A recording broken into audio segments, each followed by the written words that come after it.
Donc, notre séance va être consacrée ce soir à la lecture d'essais sur les voitures, des coches dans le texte original. C'est le chapitre 6 du livre 3. Bon, alors, c'était un petit peu long, alors je ne sais pas si ça va tenir dans le temps, mais on va essayer. Voilà, donc vous avez le texte sous vos yeux, vous avez le livre. Moi, je rappelle que j'utilise l'édition Carto Gallimard et le texte commence à la page 1088. Pardon, 1088. Donc, l'essai sur les voitures, moi je veux dire plutôt des coches, nous intéresse surtout pour sa dernière partie qui est consacrée à la conquête de l'Amérique. Montaigne écrit ses essais moins d'un siècle après la découverte de l'Amérique par Christophe Colomb en 1492. L'essai des coches, donc, comme je le disais, se trouve au chapitre 6 du livre 3 des essais et il paraît en 1588. Donc 12 ans, en fait, après l'essai sur les cannibales dont je vous ai déjà parlé, qui se trouve, lui, dans le premier livre des essais. Alors, avant d'en venir à la lecture de la dernière partie qui nous intéresse surtout, il faut tout de même la situer dans l'essai. Vous allez voir, ce n'est pas si évident. La lecture de cet essai, en effet, nous laisse à première vue assez désemparés. On a du mal à en voir l'unité. Je ne sais pas si vous avez essayé de lire l'ensemble de l'essai, ce n'est pas simple. Hein. On a l'impression que Montaigne aborde une quantité de sujets qui apparemment n'ont pas de lien entre eux. Ainsi, Montaigne commence par une réflexion générale sur la recherche des causes, puis il passe au thème de l'éternuement. Plus exactement, il réfléchit aux raisons pour lesquelles on bénit les gens qui éternuent. Puis, il réfléchit sur les causes du mal de mer.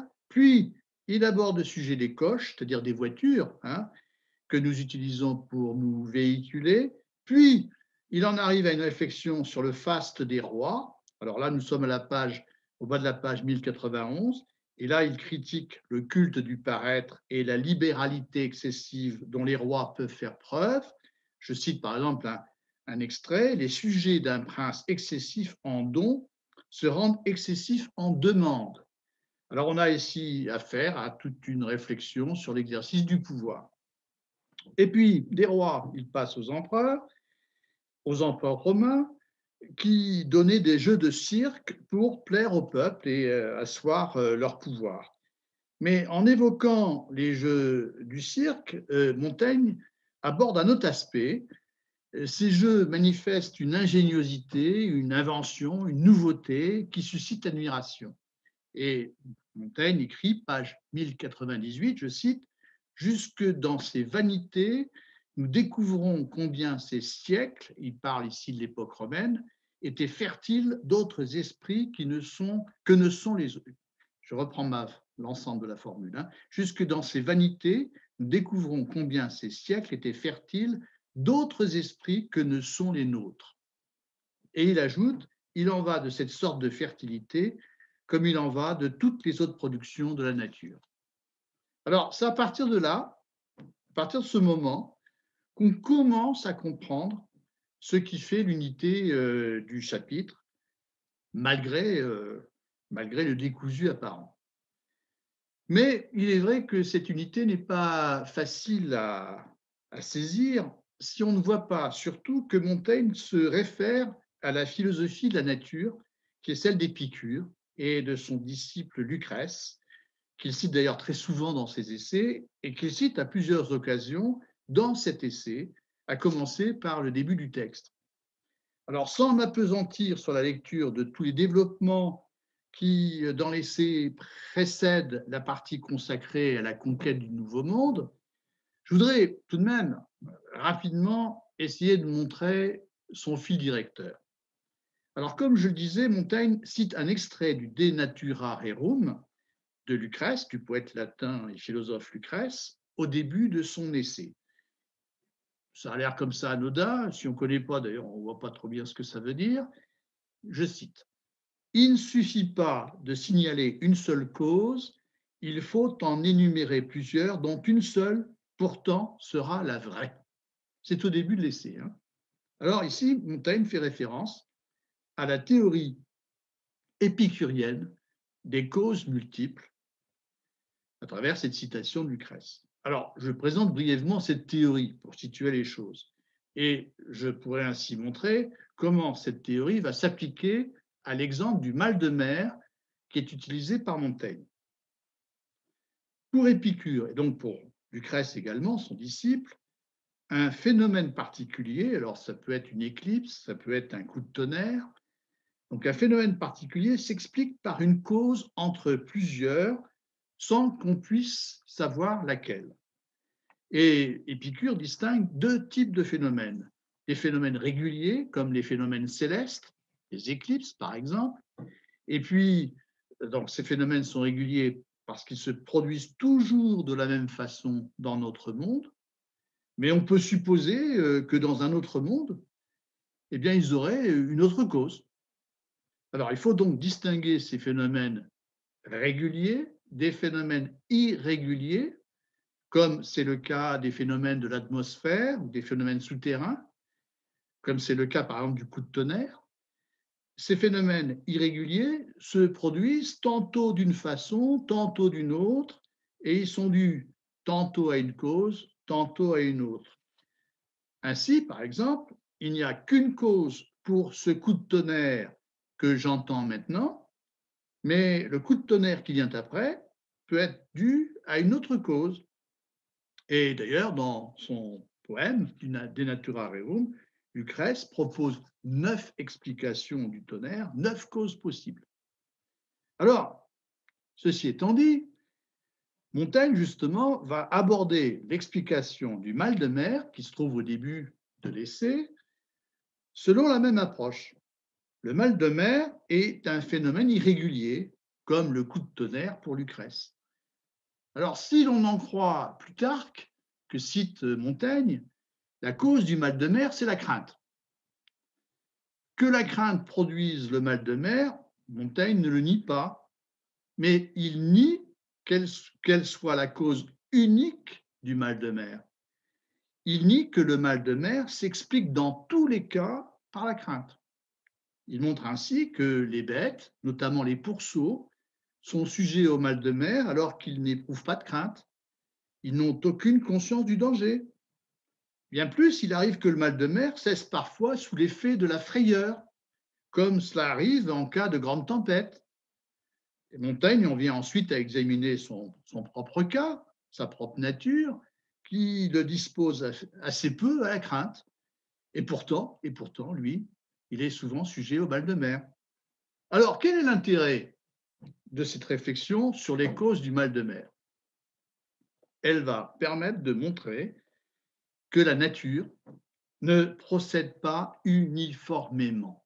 La nature ne procède pas uniformément. Elle ne fait pas jouer toujours la même cause pour le même phénomène. Comme le dit Lucrèce, justement, dans le livre 2 du De Natura Rerum, la nature est inventive, elle est ingénieuse, elle varie ses procédés, ses méthodes, contrairement à ce que disent les philosophes platoniciens comme Plutarque, qui sont partisans d'une explication unique, d'une cause unique. Et c'est la même idée que l'on va retrouver plus loin lorsque Montaigne va aborder l'exemple des Jeux du cirque à Rome. Alors, au départ, il y a toute une condamnation morale et politique des Jeux du cirque qui résultent de dépenses excessives de la part des empereurs romains. Ils sont l'œuvre, dit Montaigne, d'un prince excessif qui cherche à flatter le peuple. Mais de cette condamnation morale et politique, eh bien, il en vient à exprimer une admiration. Il y a quelque chose de grandiose dans les Jeux du cirque, dit Montaigne. Je cite, s'il y a quelque chose qui soit excusable dans de tels excès, c'est lorsque l'invention et la nouveauté, et non la dépense, remplissent l'admiration. Et il ajoute, le passage que je vous citais tout à l'heure, jusque dans ses vanités, nous découvrons combien ces siècles étaient fertiles d'autres esprits qui ne sont pas les nôtres. Il en va de cette sorte de fertilité comme il en va de toutes les productions de la nature. Alors ça, c'est très intéressant parce que vous retrouvez ici, encore une fois, l'idée de nature. La nature n'est pas seulement une puissance de diversification qui varie ses méthodes et ses procédés en opérant par des causes multiples, comme on l'a vu dans le cas du mal de mer. Elle est aussi une puissance de production qui fait naître et multiplie des esprits nouveaux, des formes nouvelles, des choses nouvelles. Je cite ici Montaigne, elle explique une perpétuelle multiplication, un perpétuel changement de forme. Et c'est dans le cadre de cette réflexion sur l'inventivité de la nature, sur la prodigalité de la nature, que Montaigne introduit l'idée d'un engendrement de mondes nouveaux. Et c'est ainsi que d'ailleurs commence la fameuse partie de l'essai qui aborde la colonisation de l'Amérique. La formule est assez célèbre. Notre monde vient d'en trouver un autre. Alors ici, quand Montaigne parle de monde, il fait un usage du terme qui n'est pas tout à fait conforme à la philosophie d'Épicure. Il prend beaucoup de liberté à l'égard de la philosophie d'Épicure, même s'il l'utilise beaucoup. Juste une précision. Pour Épicure, le monde désigne seulement, au fond, un cosmos. Un cosmos, c'est-à-dire, au fond, tout ce qui existe. Pour nous, il n'y a qu'un seul monde. C'est la totalité de ce qui nous est donné au sens. Même si, justement, en vertu de l'explication d'Épicure, l'explication de l'univers à partir de la combinaison d'atomes, même si nous pouvons tout à fait concevoir que par combinaison d'atomes, il peut y avoir une infinité d'autres mondes que celui où nous vivons, que celui que nous connaissons. Donc ça, c'est ce que dit Épicure. Pour Montaigne, le terme de monde désigne un monde culturel, ce que nous entendons, nous, par une civilisation, si vous voulez. Et en ce sens, qui n'est pas ici celui d'Épicure, eh bien, nous pouvons être amenés à voir plusieurs mondes. Et il y en a deux, puisqu'il y a le nôtre, qu'on peut appeler l'ancien monde, et puis celui que nous venons de découvrir, le nouveau monde, que Christophe Colomb a découvert en 1492. Alors, vous voyez ici, il y a tout de même une différence par rapport à ce que dit Épicure. Vous avez compris que le mot monde n'est pas employé dans le même sens. Pour Épicure, il ne peut y avoir qu'un seul monde, c'est la totalité de tout ce que nous pouvons connaître, de ce que nous voyons. Pour Montaigne, évidemment, le sens n'est pas le même. Le monde, c'est un monde culturel, c'est une civilisation. Et il est tout à fait envisageable, dans cette perspective, d'avoir affaire à deux mondes. Alors, seulement, voilà, aussi, ce qui est intéressant, comme l'indique Montaigne au bas de la page 1100, qui nous garantit que ce nouveau monde est le dernier? Nous, je cite, nous qui avons ignoré celui-ci jusqu'à cette heure. Qui nous garantit, au fond, qu'il n'y a qu'un seul nouveau monde, qu'il n'y aura pas d'autre? La nature est tellement immense, ses ressources sont tellement innombrables que nous ne pouvons pas le savoir. Et comme le souligne Montaigne, au haut de la page 1099, notre connaissance est limitée. La lumière de notre connaissance éclaire peu de choses et cette connaissance est prise elle-même dans l'incessant mouvement de la nature. Alors, je cite ici le texte. « Je crains que notre faculté de connaître ne soit faible en tous sens. Nous ne voyons guère loin devant, ni guère derrière. Elle embrasse peu et vit peu. Elle est courte en étendue de temps et en étendue de matière. » C'est-à-dire qu'il y a des limites, tout simplement, de notre connaissance. Elle va pas très loin, si vous voulez. Et les limites de notre connaissance font que nous pouvons tomber dans l'illusion qui consiste à croire que ce que nous voyons est unique et nouveau, alors que ça s'est peut-être déjà produit. Je cite ici Montaigne: Or, il n'y a rien d'unique et de rare en ce qui concerne la nature, mais bien en ce qui concerne notre connaissance, qui est un misérable fondement de nos règles et qui nous présente habituellement une très fausse image des choses. Alors, il y a, comme le montre par exemple Montaigne, il y a par exemple deux types d'illusions. Il cite deux exemples d'illusions qui sont symétriques d'ailleurs l'une de l'autre. La première illusion, c'est la nôtre. Quand il dit la nôtre, c'est-à-dire nous, Européens du XVIe siècle. Nous concluons aujourd'hui, dit-il, au déclin et à la décrépitude du monde par les arguments que nous tirons de notre propre faiblesse et de notre décadence. Les contemporains de Montaigne, Montaigne lui-même, ont le sentiment d'un déclin du monde. Or, cette représentation ne fait que refléter l'état de leur civilisation, la dégradation qui l'affecte. Rien ne peut dire qu'à cette représentation corresponde vraiment la réalité. Réciproquement, plutôt inversement, le poète Lucrèce, lui, concluait, je cite, concluait vainement à la naissance et à la jeunesse du monde d'après la vigueur qu'il voyait dans les esprits de son temps. Donc, Lucrèce avait, lui, l'illusion inverse. Il croyait que, au fond, son époque était l'époque, au fond, d'un monde nouveau. Or, rien ne dit là encore que cette représentation corresponde vraiment à la réalité. Dans un cas comme dans l'autre, rien ne dit que les choses soient comme nous nous les représentons.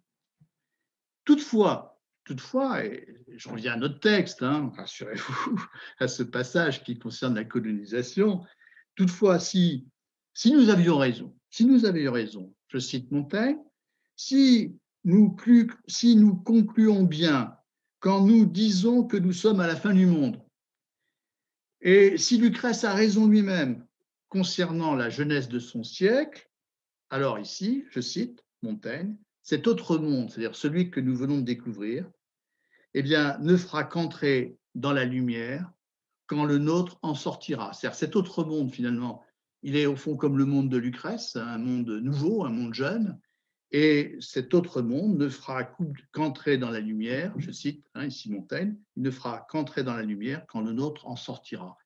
Et Montaigne ajoute, l'univers tombera en paralysie, l'un des deux membres sera perclus, il s'agit de notre monde qui est en déclin, tandis que l'autre est en pleine vigueur. Il s'agit ici de ce nouveau monde que nous venons de découvrir et qui est un monde nouveau, comme celui dans lequel vivait Lucrèce.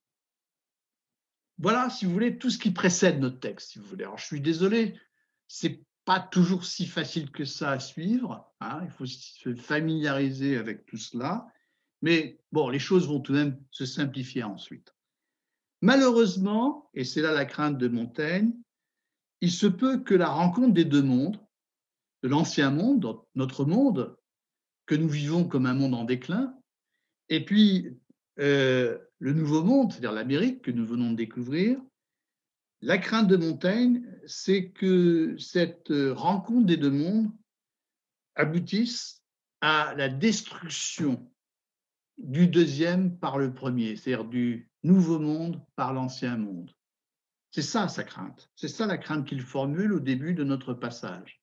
Je cite Montaigne, « Nous aurons très fortement hâté, je le crains, son déclin et sa ruine par notre contagion, et nous lui aurons fait payer bien cher nos idées et nos techniques. » Alors, ce passage, il faut que vous le retrouviez, c'est au début de la partie où il parle effectivement de la colonisation. C'est-à-dire ici, alors le problème, c'est que je ne vois pas bien, là, ce n'est pas très éclairé. Enfin, il faut que vous le repériez, c'est par là. Comment dire, c'est page 1101, je crois. Oui, je pense que c'est ça. C'est 1101, page 1101 dans la collection Carto-Gallimard. Alors, donc, voilà la crainte de Montaigne. La colonisation de l'Amérique s'avère comme un véritable désastre. C'est ce que nous allons voir. Un désastre qui aboutit justement à la destruction du nouveau monde, c'est-à-dire au fond des civilisations précolombiennes qui habitent l'Amérique, par l'ancien monde, par notre monde. Et c'est ça que Montaigne va montrer dans tout le développement qui va suivre.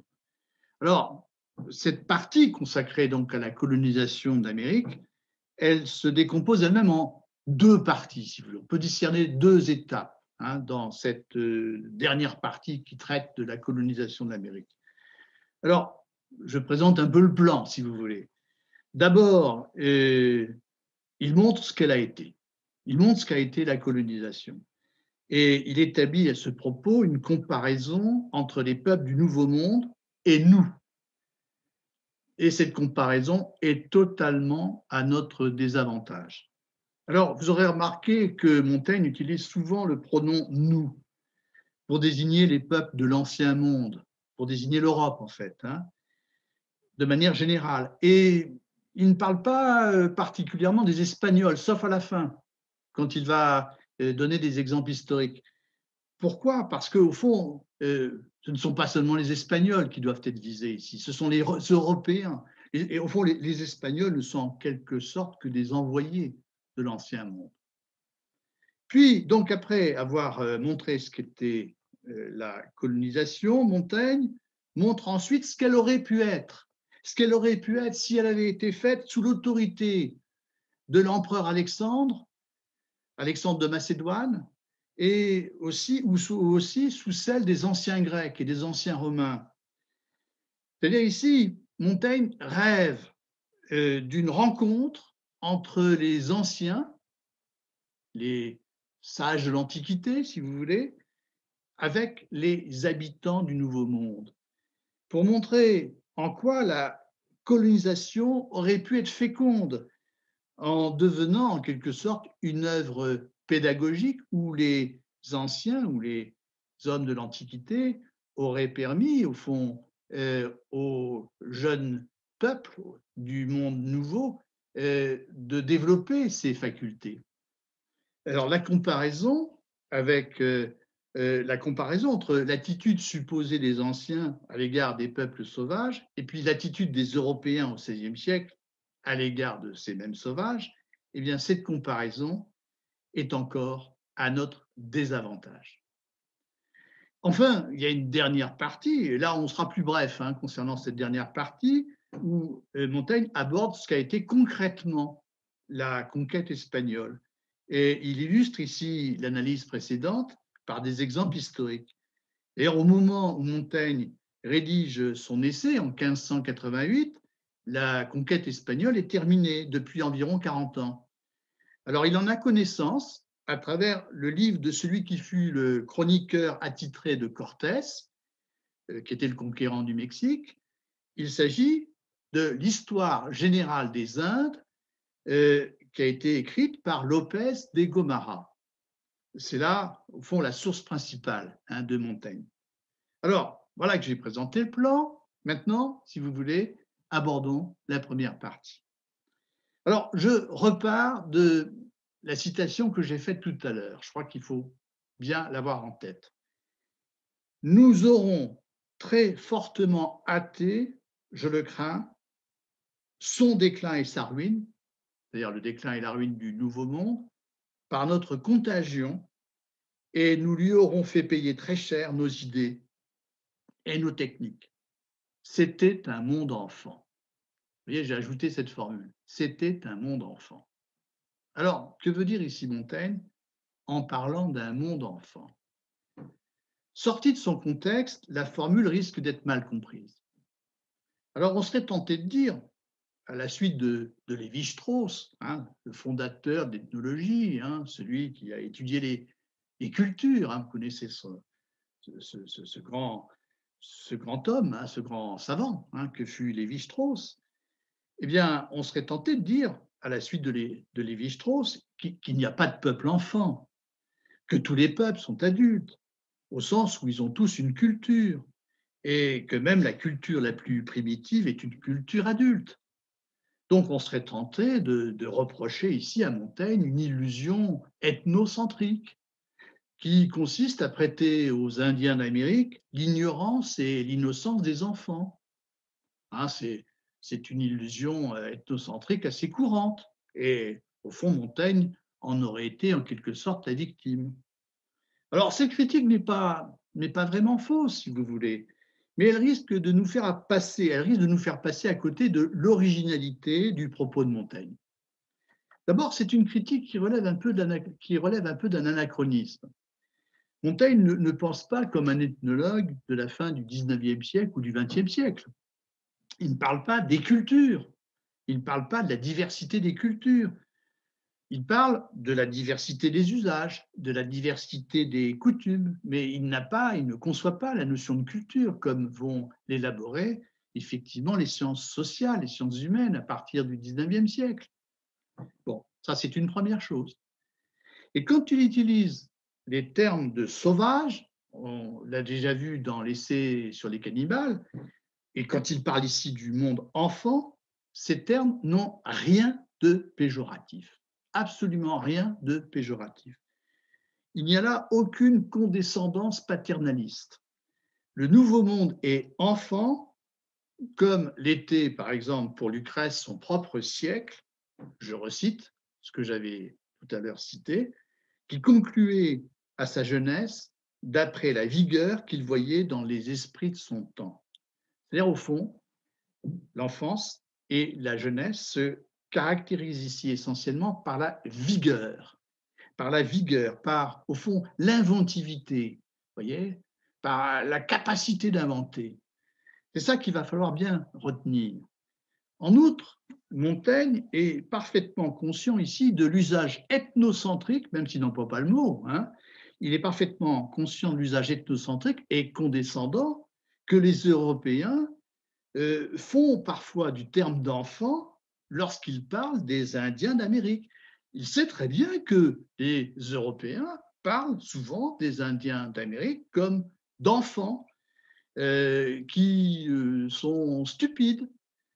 Et vous verrez que plus loin dans le texte, Montaigne se moque de la représentation que les Européens se font des Indiens en ironisant, c'est au bas de la page 1104, on reverra le passage, en ironisant sur les balbutiements de ces prétendus enfants. Les balbutiements de ces prétendus enfants. C'est-à-dire qu'au fond, Montaigne est tout à fait lucide ici. Il n'est pas aussi ethnocentriste qu'on aurait pu le penser.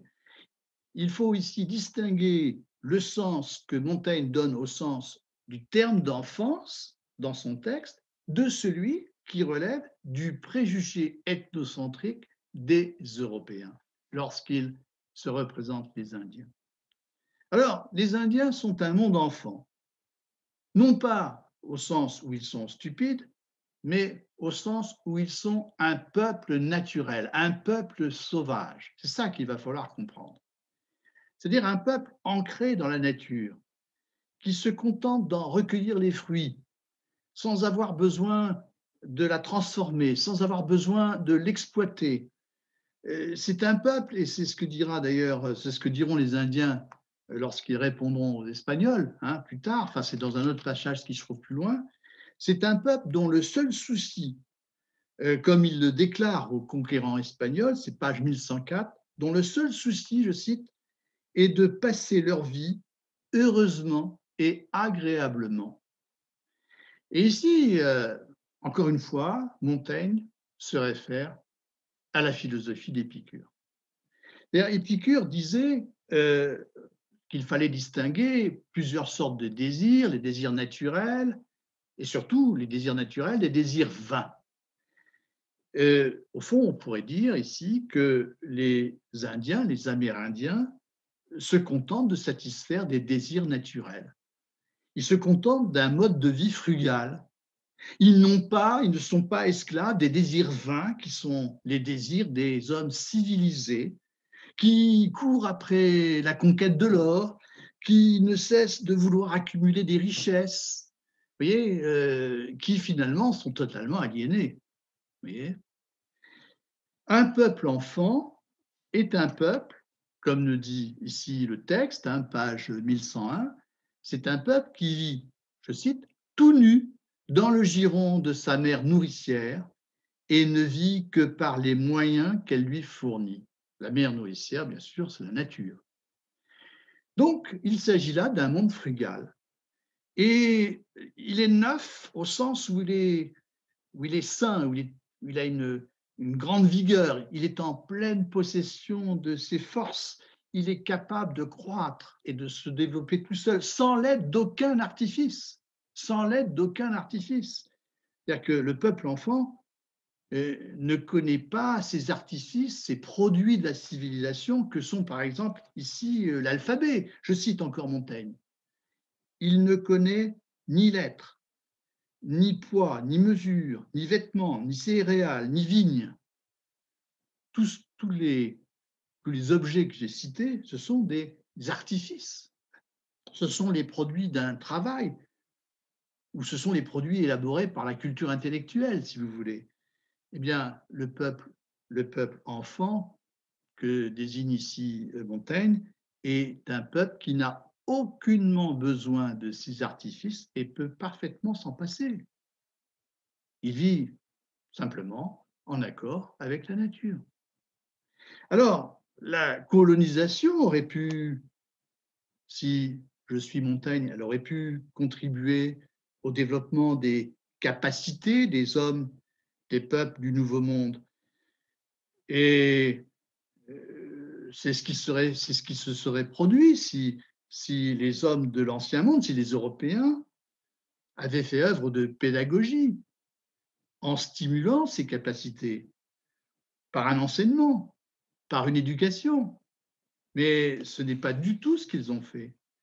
Ce n'est pas du tout ce que nous avons fait, puisque je reprends ici le pronom personnel employé par Montaigne. Non, en vérité, en réalité, la colonisation a été un processus de corruption. Et Montaigne parle ici de la colonisation comme d'une contagion. Vous avez remarqué son terme, hein, c'est une contagion. C'est-à-dire, au fond, si j'ai bien compris, nous avons contaminé les Indiens par nos vices.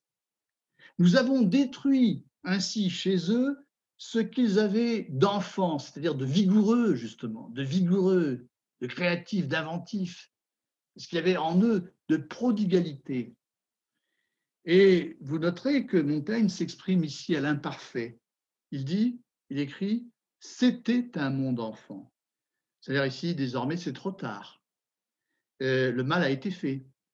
Et malheureusement, on ne peut pas du tout revenir en arrière. Alors, dans l'essai des Coches, rédigé en 1588, Montaigne se montre beaucoup plus pessimiste qu'il ne l'était dans l'essai sur les cannibales, qu'il avait écrit 12 ans plus tôt. Et déjà dans l'essai sur les cannibales, Montaigne s'inquiétait de la corruption des Indiens par les Occidentaux. Et à la fin de l'essai sur les cannibales, je ne sais pas si vous vous souvenez du texte, il évoque le voyage que firent 3 Indiens du Brésil en France en 1562, où ils visitèrent la ville de Rouen, où ils furent présentés au roi Charles IX. Alors je cite ce passage, si vous voulez, partiellement. 3 d'entre eux, ignorant combien coûtera un jour à leur quiétude et à leur bonheur la connaissance des corruptions de ce côté-ci de l'océan, et que de cette fréquentation naîtra leur ruine, se trouvèrent à Rouen au moment où le feu roi Charles IX y était. Fin de citation. Vous voyez bien que Montaigne était déjà conscient du risque que couraient ici les Indiens. 12 ans plus tard, quand Montaigne publie l'essai des Coches, 1588, la corruption est déjà bien avancée. Et elle est tellement avancée qu'il écrit désormais « C'était un monde enfant », comme pour, au fond, dresser un acte de décès. Alors, comment expliquer maintenant que la colonisation a eu lieu? Comment a-t-elle pu se produire? Comment a-t-elle pu devenir cette entreprise de destruction? Alors, on pourrait penser que c'est parce que les Indiens étaient inférieurs aux Européens. Pas du tout. Pas du tout. Comme on va le voir, elle ne s'explique par aucune infériorité du côté des Indiens. Elle s'explique au contraire par leur supériorité morale sur les Européens, aussi paradoxal que cela puisse paraître. Et c'est cela qu'il faut maintenant expliquer. Ainsi, ce ne sont pas des défauts, ce n'est pas une infériorité qu'ils auraient eue par rapport aux Européens qui ont perdu les Indiens, contrairement à ce que nous, Européens, serions tentés de croire. Et d'ailleurs, pour vaincre cette croyance, Montaigne procède dans son texte par une suite de formulations négatives qui prennent justement son contre-pied, qui sont destinées à prendre son contre-pied. Alors, je cite ces formulations, pas complètement, hein, mais pour que vous voyez bien la manière dont Montaigne ici va écrire.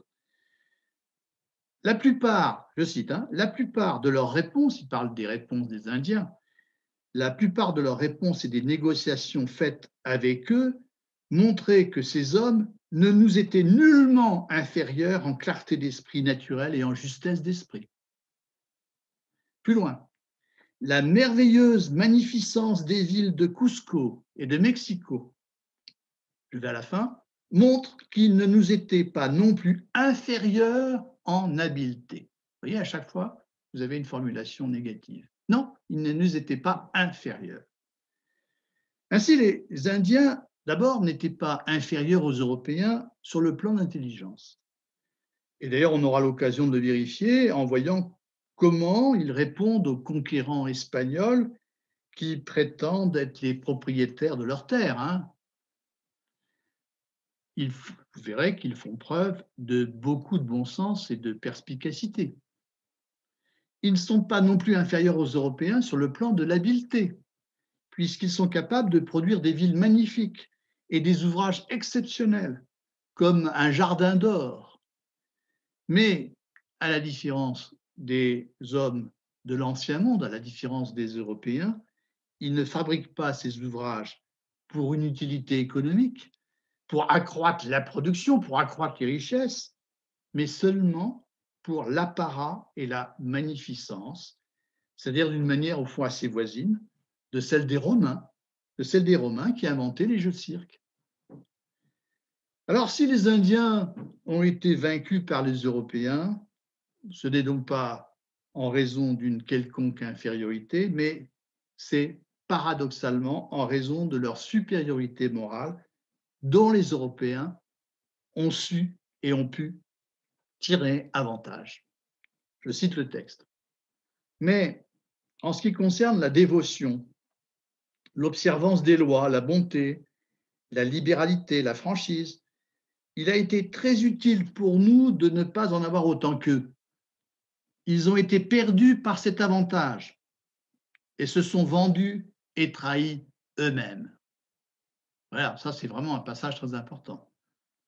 Ainsi, c'est leur vertu, leur qualité morale qui ont perdu les Amérindiens. C'est leur supériorité morale qui les a desservis face à la perfidie des Européens. Et Montaigne montre alors que la colonisation s'est avérée un combat inégal et un combat rusé où les Européens ont pu justement abuser les Indiens. Comme l'écrit Montaigne plus loin, c'est page 1103, nous nous sommes servis de leur ignorance et de leur inexpérience. Ignorance signifiant quasiment naïveté, en quelque sorte. Au bas de la page 1101, Montaigne écrit encore une très longue phrase dont on peut ici retenir le début et la fin. Je cite, que ceux, il parle des Européens, que ceux qui les ont subjugués suppriment les ruses et les tours d'adresse dont ils se sont servis pour les tromper. Et on va à la fin, mais alors, c'est une très longue phrase, donc c'est bien plus loin. Mettez en compte, dis-je, chez les conquérants, cette inégalité. Vous leur ôtez toute la cause de tant de victoires. Hein. Mettez en compte, dis-je, chez les conquérants, cette inégalité. Vous leur ôtez toute la cause de tant de victoires. Et dans sa conclusion, Montaigne, la conclusion qu'il fait sur ce point, hein, Montaigne écrit encore que si on les avait attaqués, il parle des Indiens, si on les avait attaqués d'égal à égal, en fait, et d'armement, et d'expérience, et de nombre, il y aurait eu autant de dangers et plus qu'en toute autre guerre que nous voyons. Fin de citation. Ça, c'est page 1102-1103. Ainsi, il n'est pas du tout sûr que les Européens auraient vaincu les Indiens si le combat s'était fait à armes égales. Alors, qu'est-ce qui a rendu ce combat inégal? Alors ici, j'évoque très rapidement les causes de cette inégalité. Il y a d'abord la tromperie. Les conquérants n'ont jamais respecté leurs paroles. Il y a l'effroi et la fascination produits sur les Indiens par l'apparence des conquérants, leurs chevaux, l'éclat de leurs armures, leurs armes à feu. Alors ici, je lis un peu plus précisément le texte. Montaigne parle ainsi de l'effroi bien justifié qu'apportait à ces peuples-là le fait de voir arriver aussi inopinément des gens barbus, différents d'eux par le langage, la religion, par l'aspect extérieur et le comportement, et continue ainsi comme ça, de cette manière. Et puis ensuite, qu'est-ce que dit Montaigne? Les Indiens sont effrayés encore par les chevaux sur lesquels sont montés les conquérants, et qui sont pour eux, je cite, de grands monstres inconnus.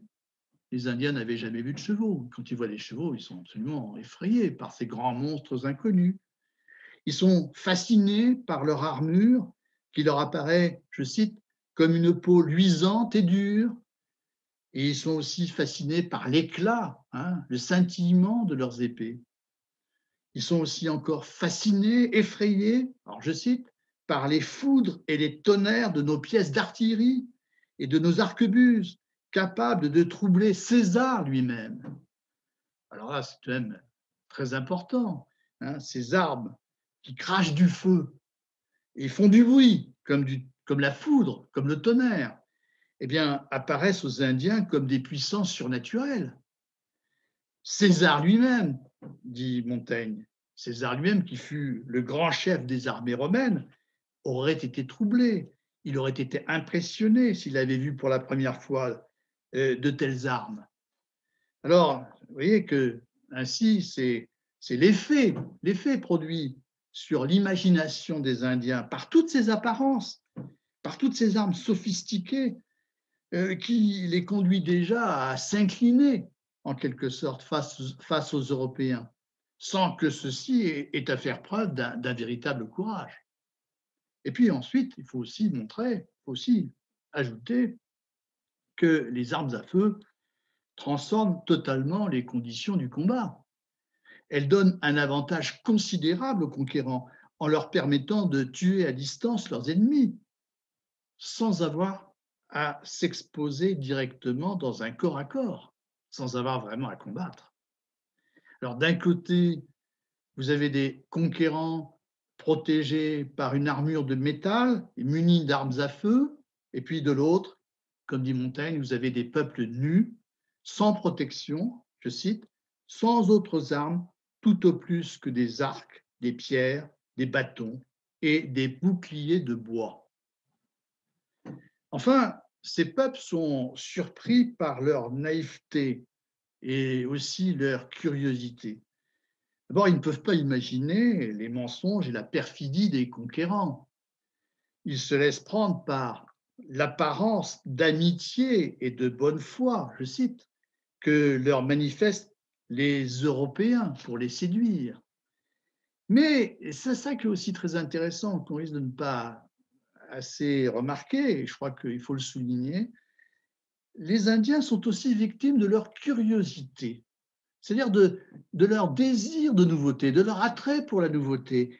Et cette curiosité, c'est justement la qualité des peuples enfants qui cherchent à connaître les choses étrangères et inconnues, contrairement justement aux peuples civilisés qui sont enfermés dans leurs certitudes et qui, comme les Espagnols, projettent sur l'univers entier leurs propres valeurs. C'est-à-dire, au fond, à l'ethnocentrisme des peuples civilisés, eh bien, on peut opposer justement la curiosité des peuples sauvages, hein, qui sont ouverts à la nouveauté, qui sont disponibles à la nouveauté, mais aussi, malheureusement, à leurs dépens. En définitive, donc c'est bien en raison de leur vertu morale, c'est à cause de leur bonne foi, de leur accueil à la nouveauté que les Indiens furent vaincus, comme le dit Montaigne, honteusement, honteusement leurrés par les Européens. Et au procédé abject de ces derniers, Montaigne oppose la noblesse des Indiens qui, une fois vaincus, préfèrent se laisser mourir de faim plutôt que d'être faits prisonniers et d'accepter la nourriture des conquérants. Alors, comme je l'ai dit tout à l'heure dans la présentation de ce passage, Montaigne, ici, va imaginer ce qu'aurait été la colonisation si elle avait été faite par les anciens. Et justement, par contraste avec ce qu'a été la sinistre réalité de la colonisation du Nouveau Monde par les Européens du XVIe siècle, eh bien, effectivement, Montaigne imagine ce qu'elle aurait pu être, si elle avait été faite par Alexandre ou les anciens Romains ou Grecs. Et Montaigne a ici en tête, je pense, le modèle de conquête dont Alexandre sut donner l'exemple dans l'Antiquité lorsqu'il conquit la Perse. Il se montra généreux avec les vaincus, il respecta leurs traditions, il accorda une quasi-égalité de droits entre les Perses et les Macédoniens. Et donc c'est par comparaison avec cette politique que Montaigne peut juger du désastre qu'a été la conquête de l'Amérique au XVIe siècle. Alors, en imaginant donc cette rencontre entre les anciens et puis les hommes du Nouveau Monde, eh bien Montaigne entrevoit ce qu'aurait pu être une rencontre féconde entre deux peuples, associant, je cite, associant les vertus grecques et romaines aux vertus originelles des Amérindiens, pour le plus grand bénéfice de l'humanité. Alors ici, bien sûr, une chose à remarquer, hein, c'est que Montaigne ne voit pas la colonisation uniquement comme une entreprise impérialiste.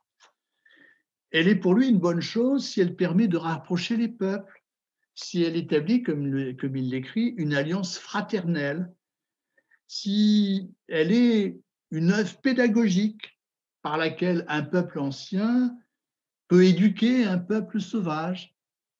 Et c'est ce qui se serait produit si les Amérindiens avaient été conquis justement par les anciens, qui, je cite, auraient doucement poli et défriché ce qu'il y avait en eux de sauvage et auraient fortifié et fait grandir les bonnes semences que la nature y avait produites. Alors, ce discours sera repris au XVIIIe siècle par des philosophes comme Condorcet, qui verront dans la colonisation, au fond, une mission civilisatrice. Alors, bien sûr, aujourd'hui, avec le recul historique que nous avons, sachant ce qui s'est produit, ce discours peut tout à fait nous paraître hypocrite, ou en tout cas totalement illusoire, car il a souvent servi de couverture pour justifier des conquêtes qui, en réalité, étaient toutes des conquêtes impérialistes, qui étaient toutes des conquêtes violentes et destructrices. Mais là encore, il faut éviter l'anachronisme et bien voir que dans l'esprit de Montaigne, l'œuvre pédagogique en laquelle doit consister pour lui la colonisation est à l'opposé de toute domination violente, de tout impérialisme. Alors, en tout cas, en comparant ce qu'aurait pu être la colonisation par les anciens avec ce qu'elle a été par les Européens du XVIe siècle, eh bien, cette comparaison, encore une fois, est au désavantage de ces derniers. Le résultat de la colonisation de l'Amérique par les Européens du XVIe siècle est totalement désastreux. Et là, je crois qu'il faut citer, et même le citer plusieurs fois, parce que vous allez voir, je vais m'attacher beaucoup à ce passage. Il faut citer donc ce passage qui se trouve page 1103. Alors, ça conclut un paragraphe. Tant de villes rasées, tant de peuples exterminés, tant de milliers de gens passés au fil de l'épée, et la plus riche et la plus belle portée du monde bouleversée dans l'intérêt du négoce, des perles et du poivre. Mécanique victoire. Jamais l'ambition, jamais les inimitiés publiques ne poussèrent les hommes les uns contre les autres à des hostilités aussi horribles et à d'aussi déplorables calamités. Fin de citation. L'entreprise de colonisation révèle ce qu'est devenu l'ancien monde, ce qu'est devenu le monde européen, très éloigné aujourd'hui, déjà au XVIe siècle, des vertus grecques et romaines. C'est un monde entièrement au service du commerce et du trafic, pour parler comme Montaigne, où l'intérêt seul régit les relations entre les peuples. Tout s'y monnaie. Les Occidentaux, donc les Européens, n'ont plus qu'un seul souci, celui de mettre la main sur les ressources naturelles qui peuvent être exploitées. Leur seul souci est le négoce des perles et du poivre. Le reste ne compte pas. Alors, si les peuples conquis font obstacle à cette entreprise, eh bien, tout simplement, on les extermine. Ou, comme le montre plus loin l'exemple de ce que firent les Espagnols au Mexique, on en fait des esclaves, je cite, pour le travail et le service des mines. Les Européens ont ainsi un tout autre rapport à la nature que celui des Amérindiens. C'est un rapport d'exploitation, d'appropriation, qui aboutit à réduire les Indiens à des choses que l'on supprime quand ils font obstacle, des choses que l'on utilise quand on peut les faire travailler dans les mines. Alors ici, une expression de Montaigne mérite d'être soulignée, commentée, car je pense qu'elle résume tout. Elle caractérise parfaitement l'entreprise coloniale de prédation qui est celle des Européens. Montaigne dit « mécanique victoire ». C'est-à-dire que la victoire des Européens est une victoire mécanique. Alors qu'est-ce que ça veut dire?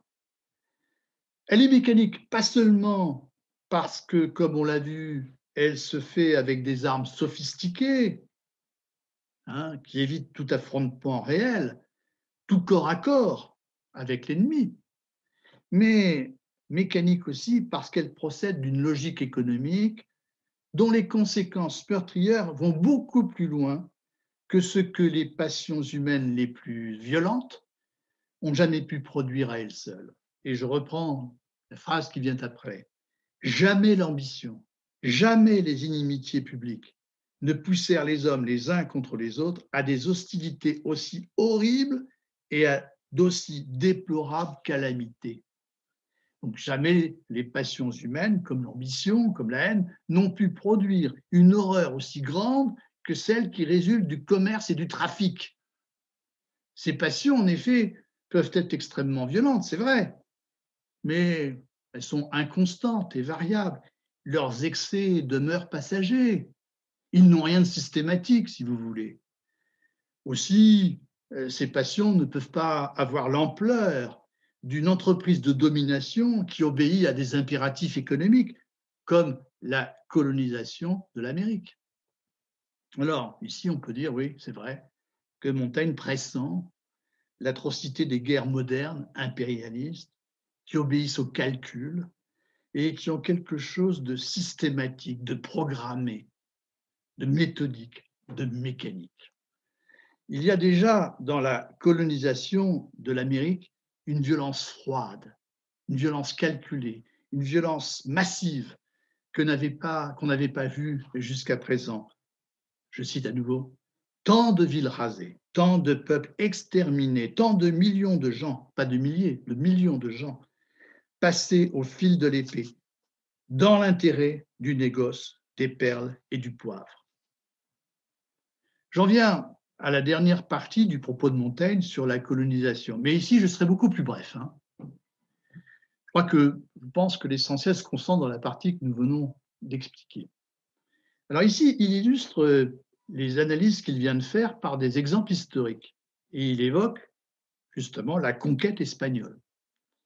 Il puise ses sources, comme je vous l'ai dit, dans l'Histoire générale des Indes, écrit écrite en 1552 par le chroniqueur de Cortés, López de Gomara. Et c'est là qu'on voit concrètement la barbarie des conquérants, la manière dont les Espagnols se comportent avec le roi du Pérou, Atahualpa, avec le roi du Mexique, Cuauhtémoc. Alors, si on lit bien le texte, si on suit bien le texte, Montaigne fait d'abord référence à ce qu'on appelait le requerimiento, excusez-moi. C'est-à-dire le discours qu'a adressé les Espagnols lorsqu'ils se présentaient aux Amérindiens en déclarant qu'ils étaient tout simplement propriétaires de leurs terres, au nom du roi de Castille et du pape, représentant de Dieu. Alors ici, je rappelle que peu de temps après la découverte de l'Amérique par Christophe Colomb en 1492, le pape Alexandre VI, le père de César Borgia, pour ceux qui se souviennent hein, du prince de Machiavel, le pape Alexandre VI décida de partager le monde nouveau qui venait d'être découvert entre l'Espagne et le Portugal par un traité qui était le traité de Tordesillas en 1494. Alors ici, en rapportant le discours adressé par les Espagnols aux Indiens, d'ailleurs au style indirect libre, Montaigne peut souligner son caractère grotesque, ethnocentrique, menaçant. Alors, on y découvre, mais je ne vais pas regarder tout le texte ici, je vais citer quelques exemples. On y découvre l'hypocrisie des Espagnols, qui apparaît d'une manière crue quand ils demandent de l'or aux Indiens, parce que, disent-ils, ils en ont besoin pour un usage médical. On découvre aussi l'ethnocentrisme des Espagnols, qui apparaît franchement de manière éclatante. À aucun moment, les Espagnols n'envisagent le point de vue des Indiens. Ils sont totalement enfermés dans leur vision du monde, dans leurs valeurs. Et évidemment, on appréciera aussi beaucoup la réponse que les Indiens font aux Espagnols. Alors ici, effectivement, on ne peut pas dire que Montaigne était là pour noter leur réponse. C'est une réponse en quelque sorte qu'il recompose lui-même, à la manière un peu dont les historiens grecs recomposaient les discours des grands hommes d'Athènes. Par exemple, je pense à Thucydide quand il restitue le discours de Périclès. C'est un petit peu le même procédé qu'utilise ici Montaigne. Eh bien, donc la réponse que les Indiens font aux Espagnols est extrêmement drôle et savoureuse, et elle est très souvent ironique. Elle confirme ce qu'écrivait auparavant Montaigne des Indiens. Que disait-il des Indiens? Qu'ils ne nous étaient nullement inférieurs en clarté d'esprit naturelle et en justesse d'esprit. Alors, cette réponse fait apparaître la folie des Espagnols, omnubilés par la recherche de l'or, que les Indiens, pour leur part, je cite, tiennent en nulle estime parce que c'est une chose inutile au service de la vie. Pourquoi chercher de l'or? Ça ne sert à rien, ça ne me permet pas de vivre. Mais elle fait ressortir aussi le caractère parfaitement arbitraire, inique des décisions du pape et du roi de Castille. Elle dénonce le prosélytisme des Espagnols qui prétendent convertir les Indiens à leur religion. Tout cela, bien sûr, est dit avec beaucoup d'humour, beaucoup d'ironie, beaucoup de finesse. Et Montaigne peut conclure à l'adresse des Européens qui sont persuadés que les Indiens sont stupides, eh bien, et qui sont comme des enfants. Voilà un exemple des balbutiements de ces prétendus enfants. Alors, à la sagesse des Indiens, merveilleusement illustrée par leur réponse aux Espagnols, va répondre la barbarie des conquérants espagnols. Et elle se manifeste par 3 épisodes. Alors, il y a d'abord l'attitude des Espagnols à l'égard du dernier roi du Pérou, Atahualpa. Il est fait prisonnier, il paye une rançon pour être libéré. Les Espagnols ont exigé une rançon. Et quand il a payé cette rançon, eh bien, les Espagnols l'accusent faussement de trahison et ils le condamnent à mort. Donc, ils ne respectent absolument pas leurs paroles et ils utilisent des procédés ignobles. Alors, le contraste entre l'attitude des Espagnols et celle du roi du Pérou est saisissante. D'un côté, vous avez la cupidité, la trahison, et puis de l'autre, vous avez le courage du roi du Pérou, et, je cite Montaigne, une gravité vraiment royale. Il y a ensuite l'attitude des Espagnols à l'égard du roi du Mexique, Cuauhtémoc. Les Espagnols se comportent à son égard avec la cruauté la plus barbare, la manière la plus cupide. Le roi indien est soumis en même temps qu'un des siens et en sa présence à la torture, afin que l'un ou l'autre avoue la cachette de l'or, puisque c'est ça qui accapare à tout prix les Espagnols. Et jusqu'au bout, jusqu'à la mort, le courage du roi du Mexique est admirable. Il reste silencieux. Et puis, vous avez enfin un troisième épisode qui illustre la barbarie des Espagnols. Ils font brûler vifs 460 hommes qui sont prisonniers de guerre, sans justification. Comme l'indique Montaigne, ils n'inventent pas ces faits, ils sont rapportés par les Espagnols eux-mêmes, notamment par le chroniqueur de Cortés, Lopez de Gomara. Et non seulement les Espagnols ne s'en cachent pas, mais ils s'en vantent. D'où la question ironique que leur adresse ici Montaigne. Ces Espagnols qui se disent chrétiens, se vantent-ils de ces atrocités à titre de témoignage de leur justice ou de leur zèle envers la religion? Alors, pour comble de bêtises, le bilan de la conquête est désastreux. Ce bilan est désastreux. Il est désastreux d'abord pour ceux qui l'affirment, c'est-à-dire pour Cortés et pour ses acolytes.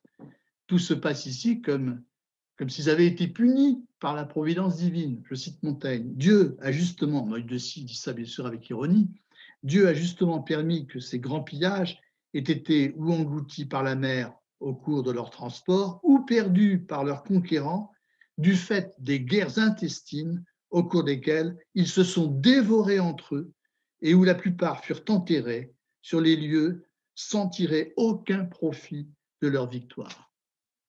Alors on appréciera ici le rapprochement que fait Montaigne entre le cannibalisme, qui est censé caractériser la barbarie des sauvages, et puis l'attitude des chefs de la conquête qui se dévorent entre eux. Beaucoup d'humour aussi, d'ironie de la part de Montaigne. Alors le bilan est également désastreux pour le royaume d'Espagne. Ça ne lui rapporte absolument rien économiquement, ça va même lui nuire, mais enfin je passe rapidement là-dessus.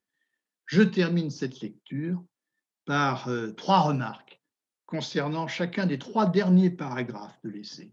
Et comme ça, j'espère pouvoir vous montrer la cohérence d'ensemble de l'essai.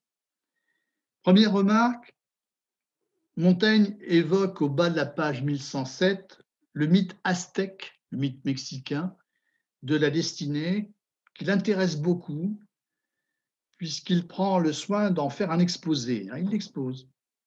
Et si ce mythe l'intéresse, c'est parce qu'il confirme la crainte qu'il formulait au début de l'examen qu'il faisait de la colonisation. Souvenez-vous de ce que Montaigne écrivait. Il craignait, souvenons-nous, que nous n'ayons hâté le déclin et la ruine du Nouveau Monde par notre contagion. Vous vous souvenez de ce passage? Eh bien, comme le relève ici Montaigne, les Aztèques jugeaient ainsi que nous que l'univers était proche de sa fin et ils prirent pour un signe de cela la désolation que nous leur apportâmes. Fin de citation. C'est-à-dire que les Aztèques croyaient que l'existence du monde se partage en 5 âges correspondant à la vie de 5 soleils successifs et ils pensaient qu'ils arrivaient à la fin, au fond, du 5e soleil. Et ici, au fond, pourquoi ce mythe est-il intéressant? Parce qu'en effet, tout se passe comme si ce mythe aztèque avait raison, comme si la conquête espagnole avait hâté, en quelque sorte, l'accomplissement du destin, en accélérant finalement leur mort. Alors, dans l'avant-dernier paragraphe, Montaigne revient au thème de l'apparat et de la magnificence qui avait été celui qu'il évoquait lorsqu'il était question, vous savez, des jeux du cirque à Rome. Hein. C'est ce thème-là hein, qui permettait de parler des jeux du cirque à Rome. Alors, ici, il établit une certaine similitude entre ce qui se faisait dans l'Antiquité, en Grèce, à Rome ou aussi dans l'Égypte. Hein. Là aussi, on produisait des monuments extraordinaires, on faisait des choses qui étaient magnifiques. Bon. Donc, il établit une certaine similitude entre ce qui se passait pour nous dans l'Antiquité et puis ce qu'il voit, enfin ce qu'on lui rapporte hein, dans le royaume du Pérou. Toutefois, il voit deux différences. Il voit deux différences entre l'empire, entre le royaume du Pérou et puis les anciens Grecs et Romains. D'une part, les réalisations du royaume du Pérou sont incomparablement supérieures à celles de l'Antiquité. Finalement, le royaume du Pérou dépasse de très très loin les merveilles que nous avons pu voir avec l'Antiquité, dans l'Antiquité. Et puis, deuxième différence, ces réalisations ne sont pas subordonnées à un désir de puissance. Elles ont essentiellement une valeur ornementale. Donc, il y a une gratuité, si vous voulez, hein, un désintéressement qui n'existe pas dans nos civilisations antiques. Et puis enfin, dans le dernier paragraphe, Montaigne retrouve le sujet des coches qui donne son titre à l'essai.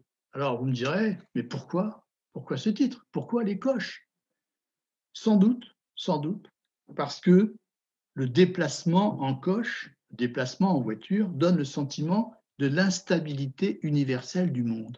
Quand vous vous déplacez en coche, ça bouge. Hein, vous n'êtes pas fixe, hein, vous êtes en train de vous mouvoir, vous êtes transporté. Eh bien, c'est un peu ce qui se passe finalement, si vous considérez l'univers.